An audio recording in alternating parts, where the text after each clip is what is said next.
Shalom, senang sekali pagi hari ini bisa berjumpa dengan Anda semuanya di rumah Tuhan. Ada satu kisah menarik yang pernah diceritakan oleh pembantu daripada seorang pendeta sekaligus penginjil yang sangat terkenal yang bernama Billy Graham. Siapa di antara kita yang tidak pernah mendengar nama Billy Graham?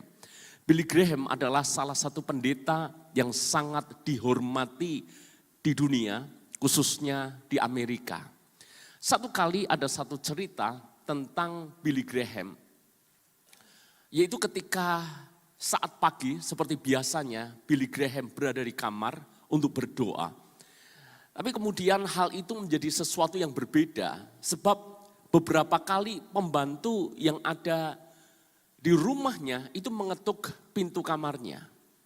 Saudara-saudara, ketika dia ketuk pintu kamar sementara Billy Graham sedang berdoa, buat Billy Graham itu cukup mengganggu. Dan awalnya Billy Graham berusaha untuk mengabaikan. Awalnya Billy Graham berusaha untuk dia tetap fokus dengan Tuhan, melanjutkan di dalam doa-doanya. Tetapi karena berkali-kali diketuk, akhirnya Billy Graham pun dia membuka pintu kamarnya dengan nada yang marah, dia bertanya kepada pembantunya. Apa yang terjadi? Kenapa kamu mesti ketuk pintu kamar selagi aku berdoa?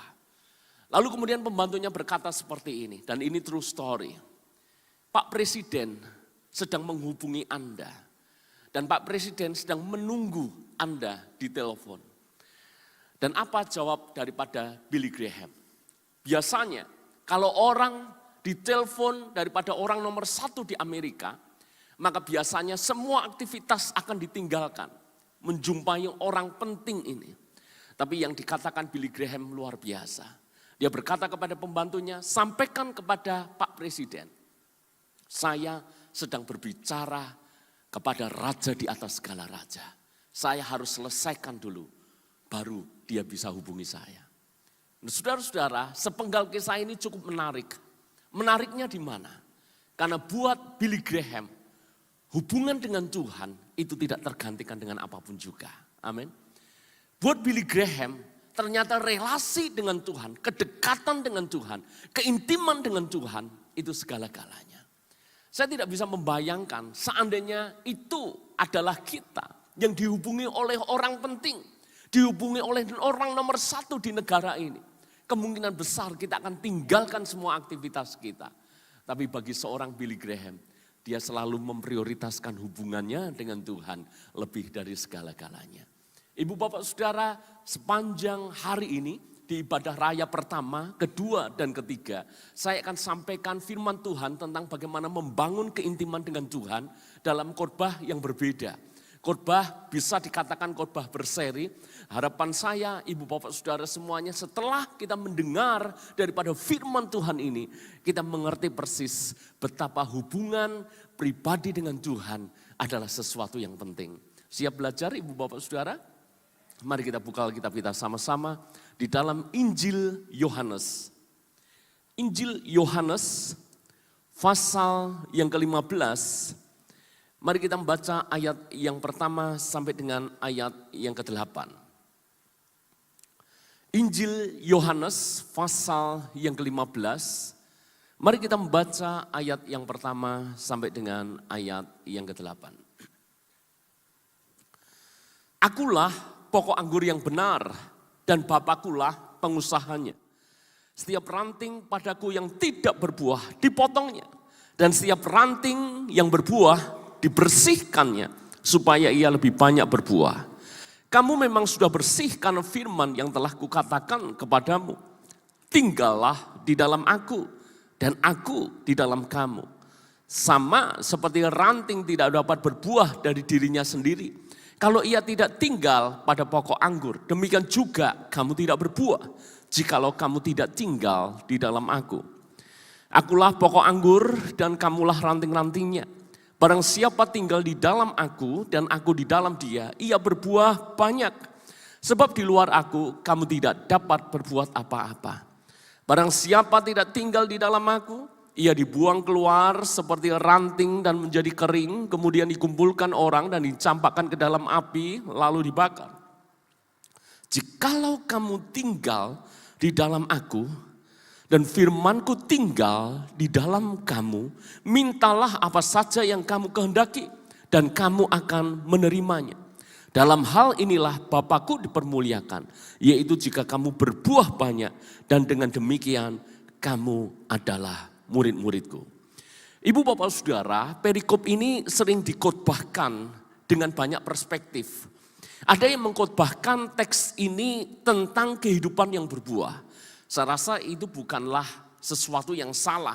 Sebab Yesus memang menghendaki kehidupan kita berbuah. Ada juga yang mengkhotbahkan teks ini berbicara tentang proses kehidupan. Bahwa ada banyak bagian dalam hidup kita yang harus dibersihkan, yang harus dipotong supaya kita lebih banyak berbuah. Saya rasa itu juga bukan khotbah yang keliru. Tetapi saudara, kalau saya mengamati daripada teks ini, coba Anda perhatikan baik-baik. Kalimat apa yang berulang kali disampaikan kepada kita semuanya dan itu menjadi garis bawah penting.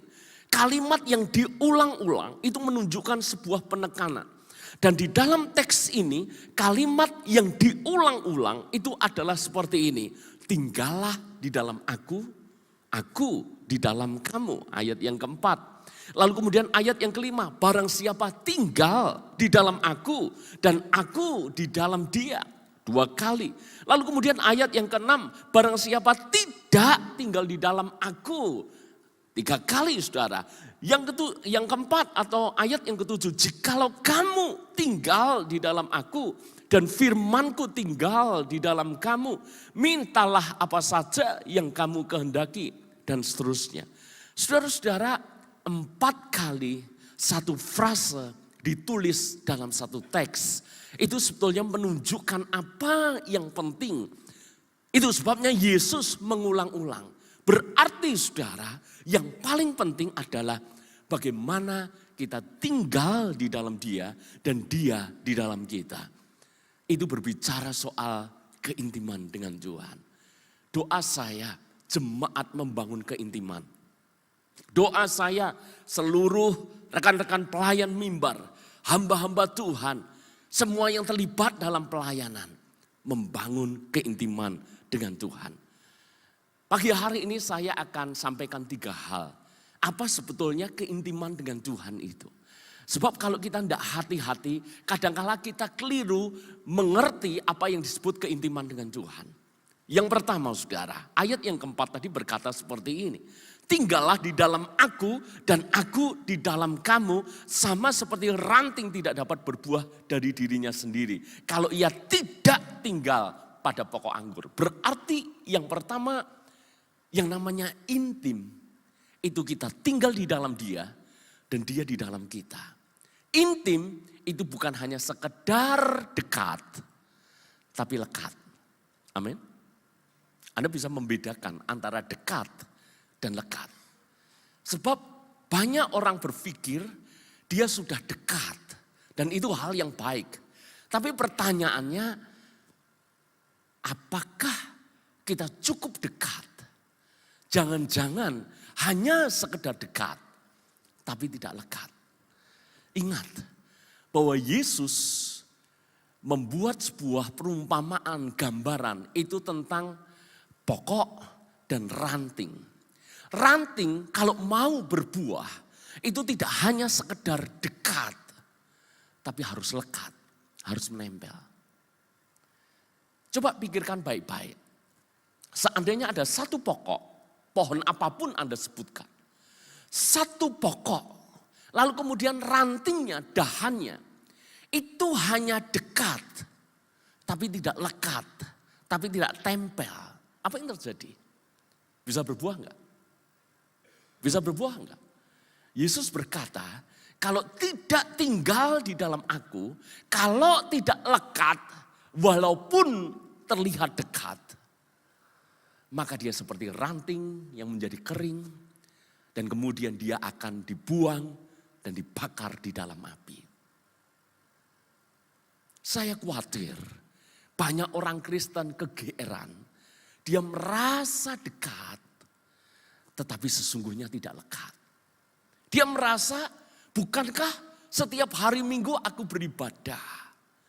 Bukankah itu artinya saya dekat? Saya tidak mengatakan bahwa ibadah itu tidak penting. Ibadah itu penting.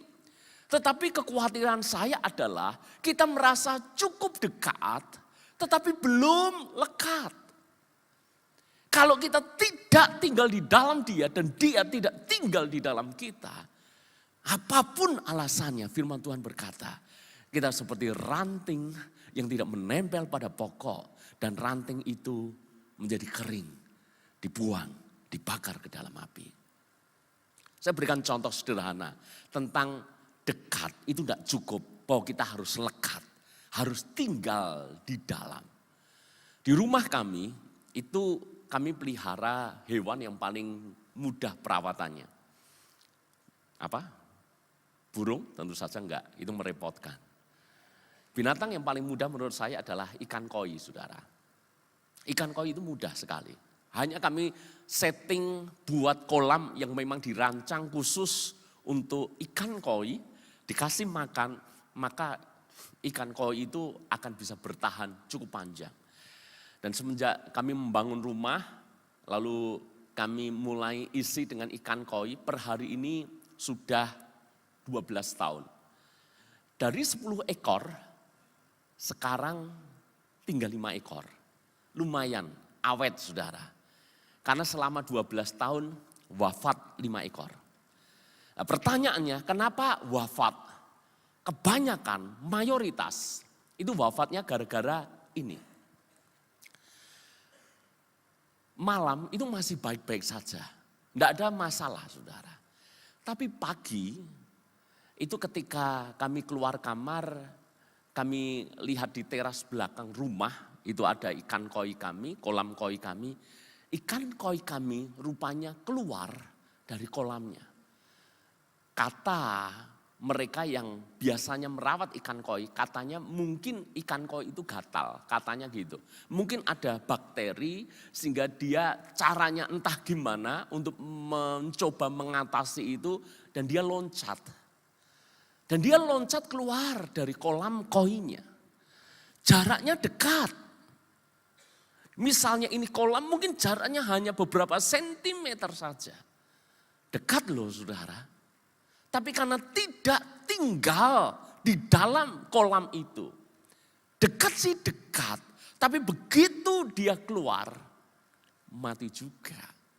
Ini bisa paham apa yang saya sedang sampaikan. Ternyata membangun relasi dengan Tuhan harus dipastikan kita tinggal di dalam dia. Dan dia tinggal di dalam kita. Amin. Jangan sampai kita merasa dekat, tapi kita belum lekat. Siapa pernah punya pengalaman seperti saya? Saya satu kali hendak gunakan sebuah perangkat. Saya pikir perangkat saya rusak. Sebab saya operasikan itu gak bisa. Bahkan lampu indikatornya itu gak nyala, saudara. Saya udah coba lakukan apapun, gak bisa juga. Saya pikir perangkat saya rusak. Tapi kemudian saya menyadari satu hal seperti ini. Ternyata kabel power di dalam perangkat elektronik saya itu sudah masuk ke stop kontak. Ingat loh, sudah masuk. Cuma kurang klik, cuma kurang benar-benar nempel. Itu tenaga atau arus listrik, itu tidak bisa keluar. Dan akhirnya seolah-olah perangkat itu rusak. Seolah-olah perangkat itu mati. Sebetulnya masalah utamanya adalah kabel power itu belum benar-benar menempel pada stop kontaknya. Bagaimana mungkin kita mengalami kuasa Tuhan? Bagaimana mungkin kita mengalami apa yang dijanjikan Tuhan, hidup yang berkemenangan, kalau kita tidak benar-benar tinggal di dalam Dia? Dekat saja tidak cukup, kita harus lekat. Seminggu sekali beribadah tidak cukup. Anda harus membangun keintiman dengan Tuhan secara pribadi. Bahkan doa kita tiap pagi saja tidak cukup. Sepanjang hari membangun hubungan dengan Tuhan. Menghadapi apapun berespon dengan Tuhan. menghadapi tantangan apapun, masalah apapun, mengambil keputusan apapun. Tinggal di dalam dia tinggal di dalam kita. Tanya Tuhan. Saya rasa kalau kita tinggal di dalam dia tinggal di dalam kita. Hidupmu, hidupku adalah hidup yang berkemenangan. Amin. Yang pertama apa? Tidak sekedar dekat, tapi lekat. Yang kedua ternyata saya lihat di sini tidak sekedar melakukan aktivitas rohani, tapi juga kita punya persekutuan secara pribadi. Contoh klasik di dalam Alkitab itu Maria dan Marta. Saya rasa Anda semuanya sudah tahu cerita akan hal itu. Bahwa satu kali Yesus berkunjung ke rumahnya Maria dan Marta. Maria dan Marta menyambut Yesus dengan baik. Apalagi Marta. Marta ini tipikal orang yang kalau dia kedatangan tamu, dia berusaha layani dengan baik. Dia berusaha lakukan yang terbaik untuk tamunya. Maka Alkitab menulis seperti ini, bahwa Marta menyiapkan banyak hal untuk Yesus. Mempersiapkan ini dan itu untuk Yesus. Sementara Maria duduk dengan tenang, duduk diam, mendengarkan Yesus berbicara kepadanya. Kalau kita membaca teks ini sepintas lalu, banyak orang itu bertanya seperti ini. Termasuk ada satu jemaat juga tanya kepada saya, Pak, bukankah kalau tidak ada Marta, gereja itu kacau? Coba pikirkan baik-baik. Kalau tidak ada Marta yang mempersiapkan ini itu dalam pelayanan hari ini, kacau. Kalau tidak ada pemain musik, kalau tidak ada penyanyi, pemuji, penyembah, kalau tidak ada multimedia, kalau tidak ada orang yang mungkin secara sederhana mempersiapkan kursi dengan baik, menyambut tamu, semuanya saudara. Bukankah kacau? Bukankah pelayanan Marta itu penting? Yang penting saudara, saya juga tahu, gak ada Marta di gereja. Gereja gak bisa bertumbuh loh. Marta itu penting. Semua orang juga harus meneladani Marta. Melakukan sesuatu untuk Tuhan dalam pelayanan. Cuma masalahnya ini loh. Tuhan itu tidak pernah menegur kesibukan Marta loh. Kapan Tuhan menegur Marta? Ketika Marta menyiapkan ini itu, apakah Tuhan langsung menegur Marta? Enggak. Kapan Yesus menegur Marta? Ketika Marta mulai datang kepada Tuhan, mulai komplain kepada Tuhan, mulai marah kepada Tuhan, mulai iri dengan Maria. Ketika Marta berkata, masakan engkau mendiamkan saja ini, saudaraku hanya duduk, aku sibuk melayani.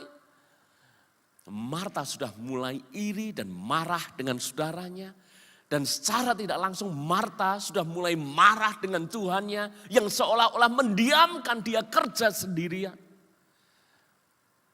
Barulah Tuhan berkata, Marta, Marta, kenapa engkau susahkan dirimu dengan banyak perkara? Maria melakukan satu hal, melakukan yang terbaik di dalam hidupnya. Marta itu penting. Pelayanan Marta itu penting. Tapi yang lebih penting adalah bagaimana kita membangun relasi dengan Tuhan. Jangan terjebak dengan aktivitas rohaninya. Kalau karena aktivitas rohani itu, kita mengabaikan persekutuan kita secara pribadi dengan Tuhan. Jebakan bagi para pelayan Tuhan. Jebakan bagi para pendeta seperti saya, itu adalah apa yang disebut dengan kesibukan. Jangan sampai kesibukan kita dalam bahkan pelayanan itu menggantikan relasi kita dengan Tuhan. Saya kadang-kala mesti harus bertobat. Karena mungkin pelayanan di hari Minggu, kalau saya melayani di gereja Anda bisa 3 kali, Saya pernah diundang sampai 4 kali, rasanya capek Bang. Dan kalau sudah capek, itu bisa menjadi alasan bagi saya untuk tidak berdoa secara pribadi kepada Tuhan. Kalau udah capek, Tuhan Engkau tahu hatiku, itu kan alasan klasik saudara. Engkau tahu hatiku, Engkau tahu lelahku, berikan kesegaran. Tapi kita nggak berdoa, kita nggak baca firman karena alasannya capek. Jebakan bagi panitia kalau persiapkan event, itu seperti itu. Saya beri contoh di gereja kami. Memang sudah cukup lama, beberapa tahun yang lalu saudara. Tapi itu menjadi pelajaran penting bagi gereja kami dan menjadi pelajaran penting buat saya. Mempersiapkan event Natal itu adalah hal yang baik. Dan beberapa panitia dengan idealisme tertentu dia berusaha persiapkan yang terbaik. Persiapkan ini, persiapkan itu, bikin acara ini, bikin acara itu yang heboh, yang luar biasa. Dekorasinya yang paling keren dan seterusnya. Saya rasa itu tidak salah loh. Tapi ingat, begitu mereka marah, begitu mereka komplain, itu sama seperti yang terjadi dengan Marta. Mereka mempersiapkan berbulan-bulan latihan ini, latihan itu. Mempersiapkan semuanya yang ribet, yang ruwet saudara. Lalu kemudian ketika hari hanya kami bikin acara itu, semuanya sih berjalan dengan baik. Tapi kemudian saya mendengar beberapa orang dia marah karena merasa tidak dibantu. Beberapa orang komplain, kenapa dia seolah mengerjakan ini sendirian. Dan mereka semuanya berkata, udah kali ini aja aku jadi panitia. Ke depan gak mau, capek. Natal itu event menyenangkan, setuju dengan saya. Natal itu mestinya perlu dirayakan dengan happy, dengan sukacita. Gak kehilangan damai sejahtera. Buat mereka panitia, karena mereka terjebak dengan yang namanya aktivitas. Mereka bahkan tidak bisa mendapatkan berkat Natal yang mereka persiapkan dan mereka buat sedemikian rupa. Jemaat diberkati, mereka yang buat event itu tidak diberkati. Makanya semenjak itu saya belajar. Jangan sampai event yang hanya mungkin 2 jam. Persiapan bisa berbulan-bulan, menguras emosi, menguras tenaga, menguras pikiran. Belum lagi terjadi gesekan. Coba pikir baik-baik. Di mana pertengkaran banyak terjadi di gereja? Jawabannya adalah Natal. Masalah konsumsi, arem-arem mau panjang 5 cm atau 7 cm. Itu bisa geger saudara. Kostum mau pakai batik atau pakai jas bisa ribut. Tidak worth it. Tidak sebanding. Makanya kembali ke esensi. Bukan berarti itu enggak penting. Kami juga mempersiapkan yang terbaik. Saya juga marah sebagai gembala kalau lihat para pelayan Tuhan mempersiapkan asal-asalan. Enggak bisa. Buat Tuhan harus yang the best. Tapi ingat loh, aktivitas rohani itu tidak pernah bisa menggantikan persekutuan secara pribadi. Amin.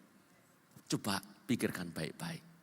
Jangan-jangan ada banyak hal dalam hidupmu yang bahkan tercuri, yang bahkan terambil justru karena aktivitas rohani.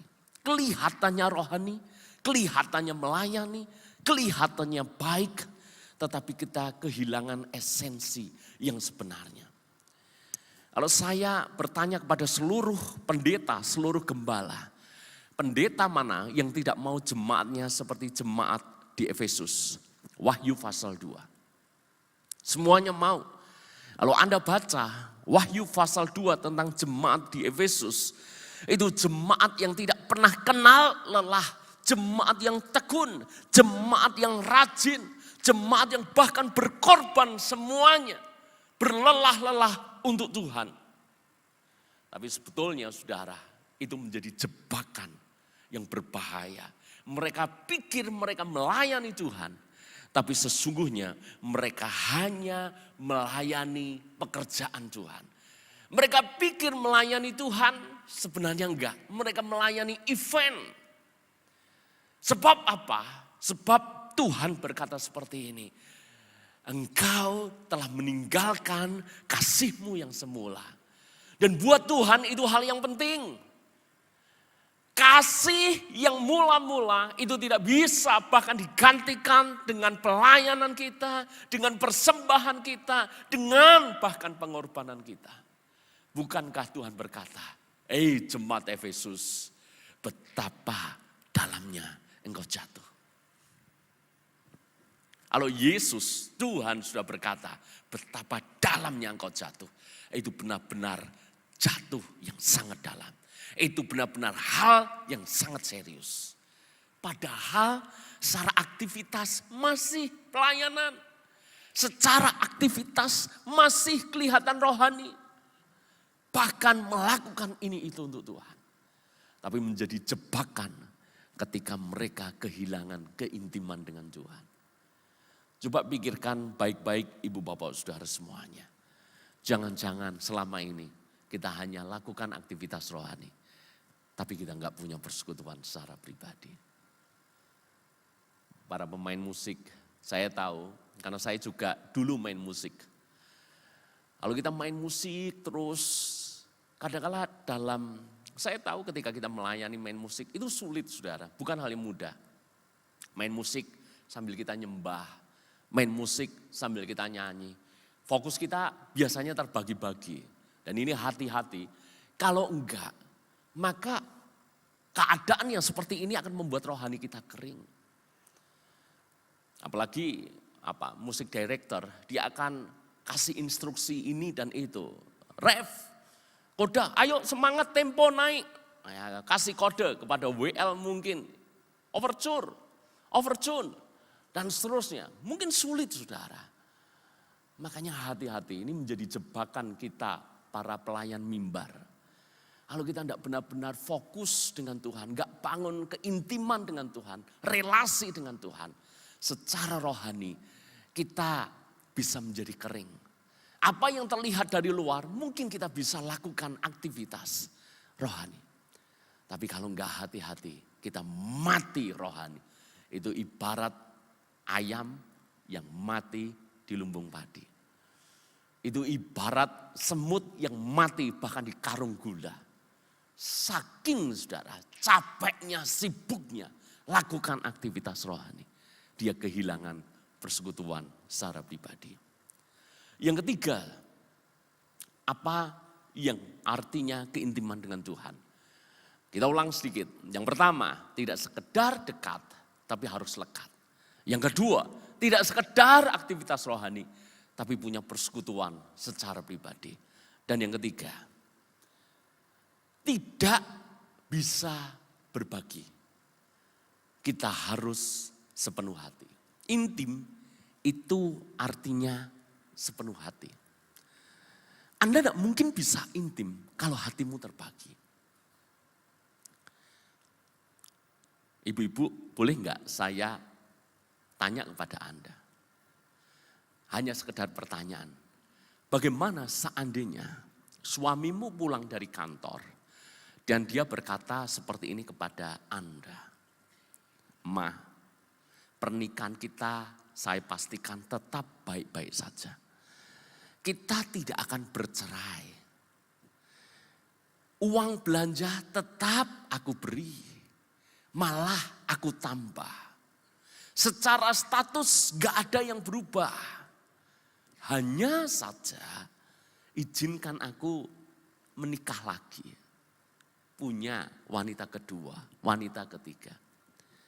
Kira-kira Anda sebagai istri, apa jawab Anda? Status gak berubah, Anda tetap istri yang sah. Anda tidak diceraikan. Anda tetap diberi uang belanja.